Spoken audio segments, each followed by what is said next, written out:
You're watching KLTX, Channel 15, serving the city of Lufkin.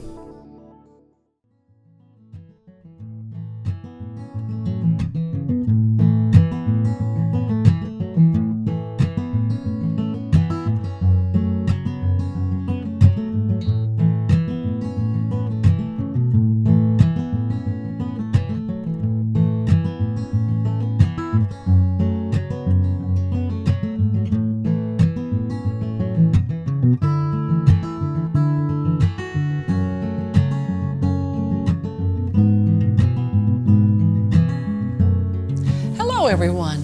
Welcome to the first edition of Forest Country Gardening.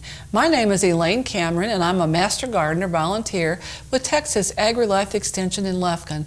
We plan to share timely gardening information so you can enjoy success in your home gardening projects. Well, it's a new year, and despite the winter weather, it's time to prepare for spring gardening. On cold days, you can plan your garden projects for the next year. This is also an ideal time to have your soil tested. I'm going to get my soil tested this year in my vegetable beds because I hope to have a bumper crop of vegetables. My perennial beds did not perform as well as I'd hoped last year, so I want to know what I need to add in the way of fertilizer so they look their best. I'll collect the samples and then send them to a soil lab for a regular soil test that will test the pH and necessary soil nutrients. Let's watch this video with Skip Richter, who is a Texas Agrilife Extension agent for horticulture. He will show us how to collect a sample of soil for our gardens. In order to have good quality soil, you want to make sure that it has the right balance of nutrients. And the way to tell that is with the soil test. Here in a garden that's been rototilled quite a bit or spaded and the soil turned over, you can simply take a scoop out of the soil and have a pretty good representative sample of what the plants are growing in. However, when you go out into a lawn area or perhaps an orchard where the soil isn't mixed, you want to get a vertical core of soil. You can do that by taking a scoop out of the side of a hole with a shovel, cutting the sides away, and then putting this sample into a clean plastic bucket. You do this in a number of different areas, mix them up, and that gives you a good composite or average of what the soil is like. If you just take one sample, it might be a place where a rover stopped last year, and that might throw your soil sampling off quite a bit. You want to use a clean plastic bucket. If it's had fertilizer in it and hadn't been washed out, of course that'll throw your sample off as well.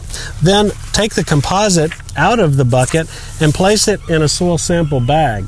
Now the Extension office, your county agent, has various types of soil samples, the standard bags and then one that's used more often for lawn and gardens. Whichever type you use, you'll send the sample off to the lab, and for about $10 the results will come back to you and to your agent as well. So if you'd like to call them on the phone and discuss what additions might be necessary, you can do that.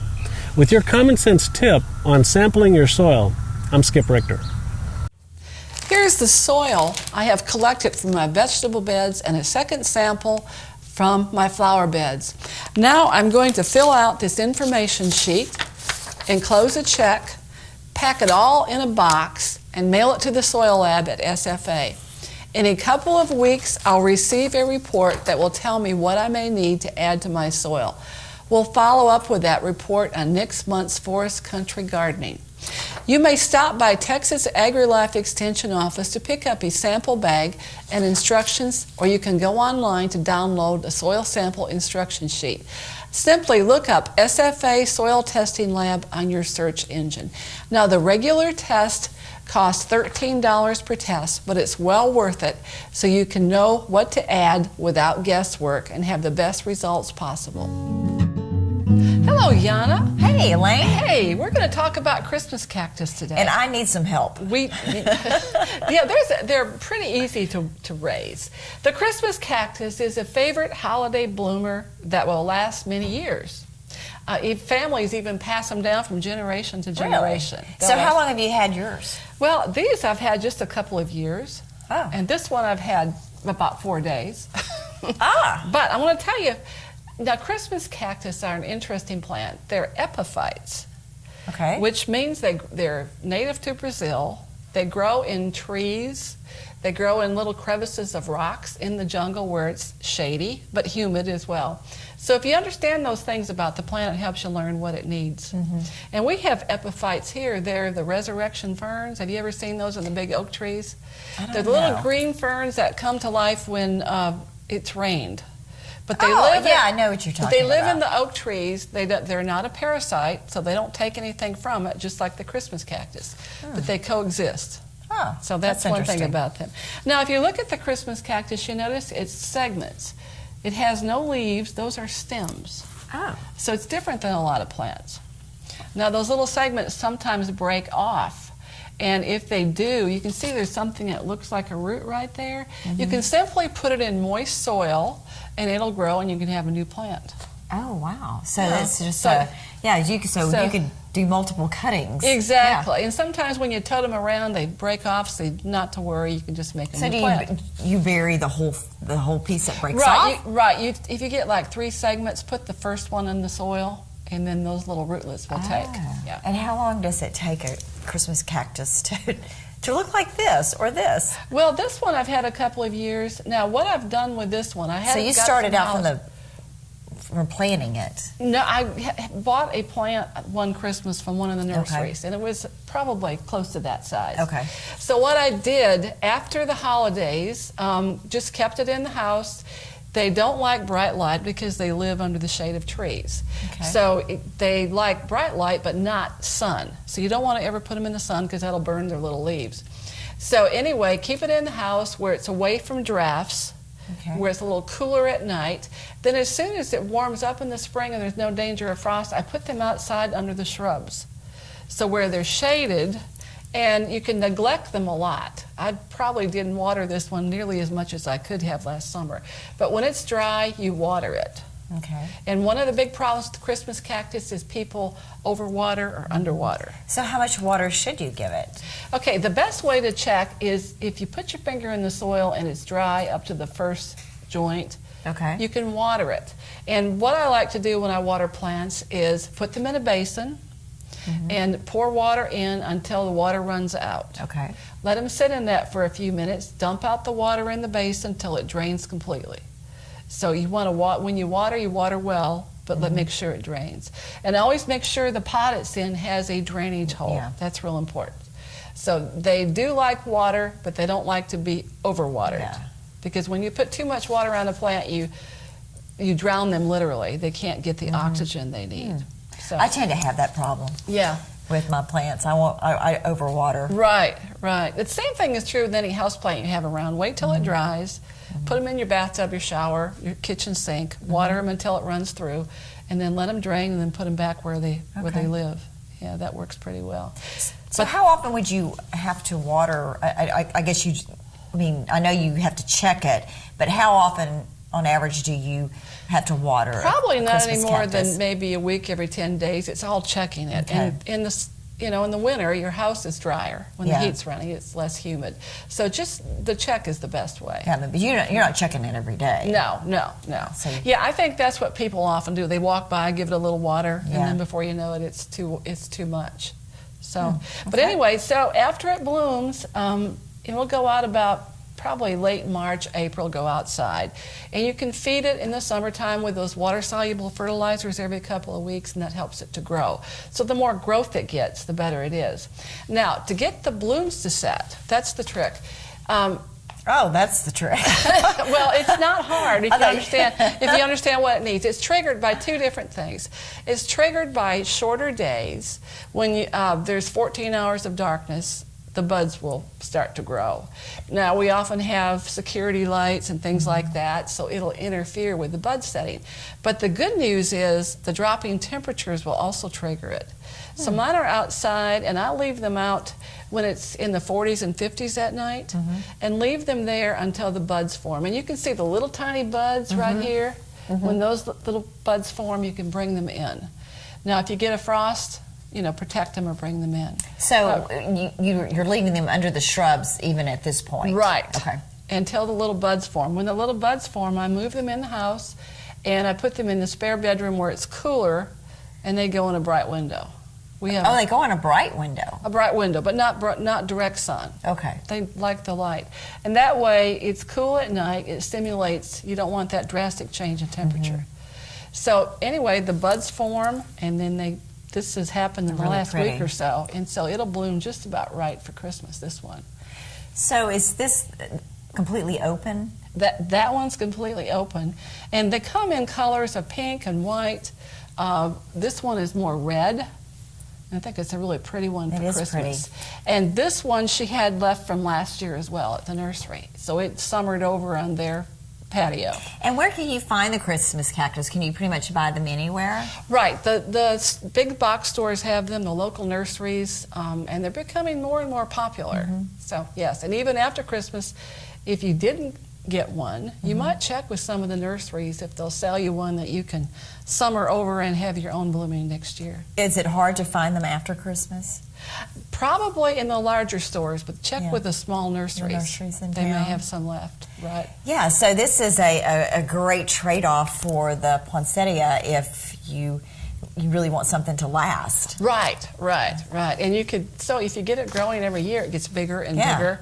And I've seen some photos of some that are very, very large, and that would be really fun. It would make a great Are they statement. slow growing, though? No, they grow pretty well over the summer. They do. Right. So just feed them and water them in the summer so they grow, and let the temperatures drop and the buds form, and they're pretty easy. Yeah. I may have to get one. There you go. Sounds good. So, Yana, if you've shopped for plants, you're probably aware that we live in Zone 8B. I was not aware of that. Right. I do shop for plants, but I'm not aware of the zone we're in. So tell me about that. Okay, the United States Department of Agriculture came up with a system called the Plant Hardiness Zone in about 1960. And they divided, you can see here, the U.S., they've divided it into areas. And we are down here in Texas, we're in 8B. And what does that mean? So what that means, what the Plant Hardiness Zone is actually just the average minimum winter temperature. And then they divided it up into 10-degree Fahrenheit zones. So we are in 8B, and what that means is our minimum temperature should be 15 to 20. Oh. So, and usually, and we don't see that a lot. We don't see that a lot, and last year I think we did see it. So, yes. The plant hardiness. So it's important to know when you're buying plants, will they make it through the winter? So that's. I always look at that. I do look at that and pay attention to that. Right. So it shows. So anyway, they collected data for 30 years from the weather data as well as talking to horticultural people. So it's a good set of data to give us a guidance of where we live. And you know, it's interesting because I have friends who live in southern Polk County. Right. And just the few miles between the two counties can make a big difference in the plant survival, because I know they'll have maybe like, say, a palm tree that thrives or some type of a fruit tree. And yet then I have it at my house and it looks a little bit different. Right. So yes, there's a border through Texas. So there's probably just a little bit of difference. Just a few degrees will can make a big difference. Will make a difference. But the important thing is to know about the hardiness zones that we're in 8B, especially when you shop in catalogs this winter. They will say the plant is good from 5 to zone 8B. And you might think, that's a great plant for me. It might not be all the information you need, because if you understand the zone is simply telling you what the lowest winter temperature that plant will tolerate. There's more to know. And if you look at the map of the U.S., you can see we're in zone 8B. Well, guess what? 8B is also up here in Washington State and Oregon. And they would certainly have different growing conditions. Absolutely. So if you understand that, it helps you to realize when you look at that plant in the catalog, there's more information I need.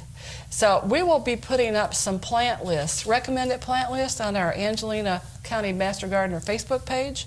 And that way, when you do your shopping, you can refer to that and have a little more information. Oh, that's great. And we'll talk about more of the, what plants are appropriate for our area. The average first frost date for Angelina County is usually mid-November, and the average last frost date is about March 15. Now, did you know there's a difference between frost and freezes? Yes. Okay. Yes, I mean, I recognize that. I mean, I think we had a little frost this morning. Frost, right. Right. But, yeah, no, as opposed to a hard freeze. Right. Yeah. Right. A frost occurs on nights when you have sunny days, high pressure, and the warm air rises during the night and the cold air sinks. And I did not know all that. So what the temperatures, and what's interesting about that, the temperatures in low spots in your yard will be colder than they are at higher elevations in your yard. It can even make a difference in your property because cold air runs downhill like water and puddles. So in a frost. So that's why I know in times past I've seen frost on the car or somewhere in the yard, and you look at the thermometer and it's 34 and you think, well, how can that be? Yeah. It's because there's a variation in the temperature at different levels. So that's a frost. And then a freeze is right where everything freezes. The freezes are when Arctic air moves in and you have wind moving the air around so the temperature is the same at all levels. And that's when you get the really cold temperatures and the pipes freeze and so forth And we and do so have on. some of those days. And we had some of that last winter. Yeah, seems like we had a lot. Not maybe not a lot, but just, I don't know. We had a couple we really had our fair share. hard freezes, right. So plants are damaged most when the temperatures drop rapidly, and then what damages them is the ice crystals form within the plant and break the cell wall. So that's what damages your plants. But there's a lot of things you can do to prevent frost damage. Okay. First of all, mulch. If you mulch with pine bark or pine straw, put a couple inches on and that protects the roots. Okay. If your soil is dry, which is probably not going to happen this year, but if your soil is dry, water, because the hydrated plants can stand up to the frost better than the dry ones. I have heard that. So this year, with everything being so wet, we've had our fair share of rain, and then everything is pretty good. So are you saying that our plants have a greater potential to thrive? Right. Yeah, and then winters, sometimes we've had dry winters, and then you forget all about your shrubs and things like that. It's a good idea, if it's really dry, to water those shrubs and plants a little in the wintertime when it's dry. And then your tender plants can be covered with old sheets, blankets, or even cardboard boxes. So when you buy new sheets, keep the old ones. I do that. Put them in a tub. I do that. Put them in a tub somewhere, and then you can haul them out. And when predicted to freeze, you can protect them. Last year we had cold Arctic air, and then we even had freezing rain at the same time. So we covered our citrus that's in pots, and they're too heavy to move inside anymore. Okay. So we covered them with sheets and blankets, and then we put a tarp on top, and that kept the rain from getting the blankets all wet. And they were fine, and they made it through the freeze because it was really, really cold. And then what you want to do also is secure the edges with bricks so you don't have wind blow up underneath them. And that keeps the air just warm enough that you protect your plants. And then in the morning, you want to leave those coverings in place for a few hours just so the plants can warm up slowly. So it's important to take those off during the day. Exactly. So you may want to wait just a little bit till mid-morning to take them off so they can warm up. Because you hit those low temperatures probably about 7. Just when the sun comes up is when it gets coldest. Okay. Yeah. And then after the freeze, you have all that soggy, damaged parts of the plants. You want to remove that. The plants. On your woody plants, if they have frost damage, just leave it because that frost damage can protect the plant the underneath. rest of it. Okay. Right, underneath. And so tell me again, what plants would you remove it? Well, for instance, I had some cannas this year and they froze and they're all soggy and wet. I just removed that. Okay. And then your perennials, just cut back the dead and then mulch a little more around the roots so they stay warm. Okay. So they're protected from the next freeze.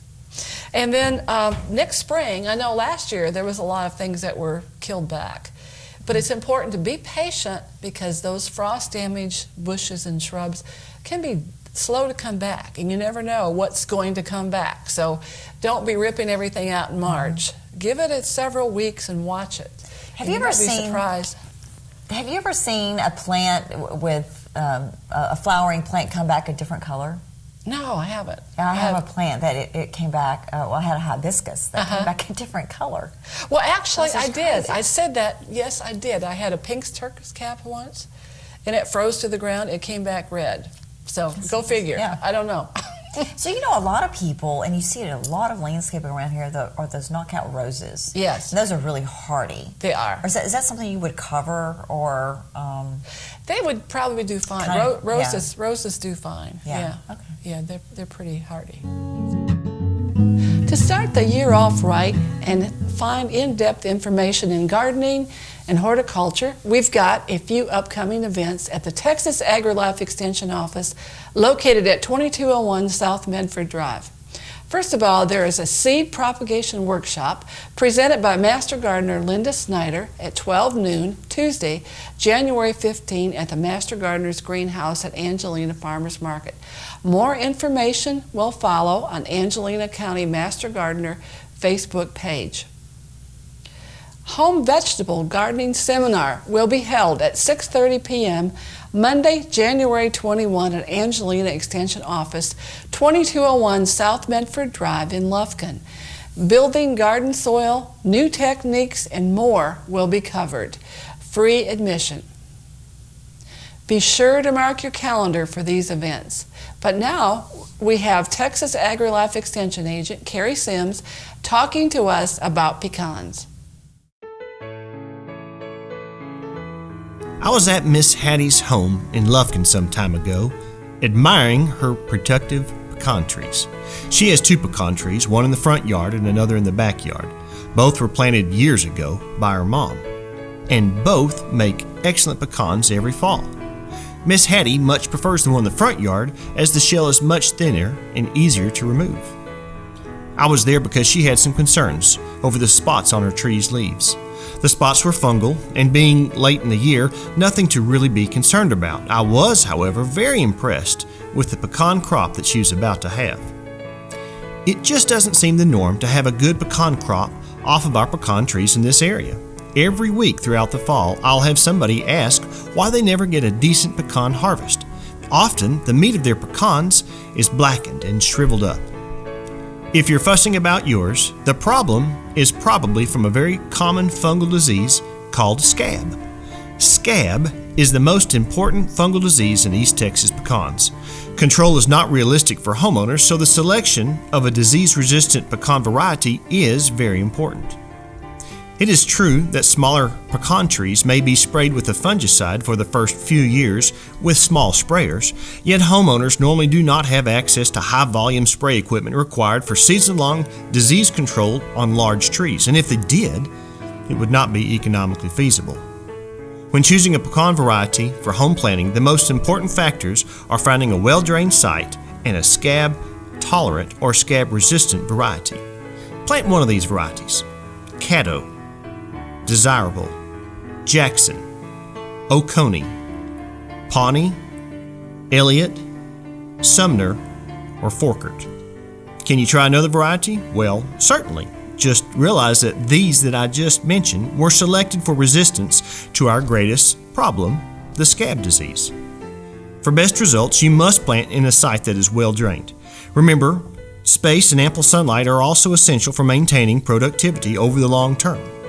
Nitrogen is essential for good pecan growth. As a guide, apply 1 pound of 3300 per inch the trunk is wide each time that you fertilize.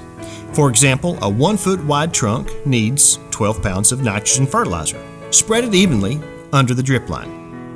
Don't forget to water when our weather turns dry. The most common reason for dry pecan kernels dropping too soon is due to dry soil conditions in midsummer on through the final formation of pecans. On smaller trees, foliar zinc sprays to the leaves are very helpful for pecan growth in Texas. Soil applications of zinc fertilizer are just simply not effective. Zinc is needed for leaf expansion, so applications should be made frequently in the early portion of the growing season for maximum growth. How long until you get pecans from your newly planted pecan tree? The longest estimated time on a variety that I've seen is 12 years, and some are reported to bear in 4 to 5 years. Follow these tips, and you, like Mrs. Hattie, may have some of the best pecans in town. For the Angelina County Extension Office, This is Kerry Sims.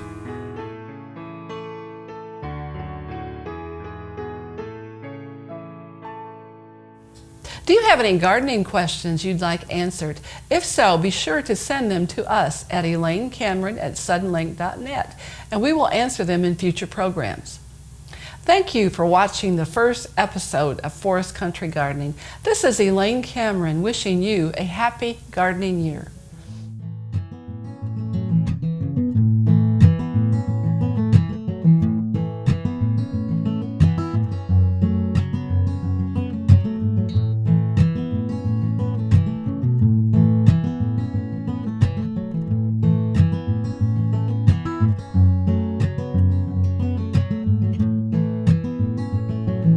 Thank you.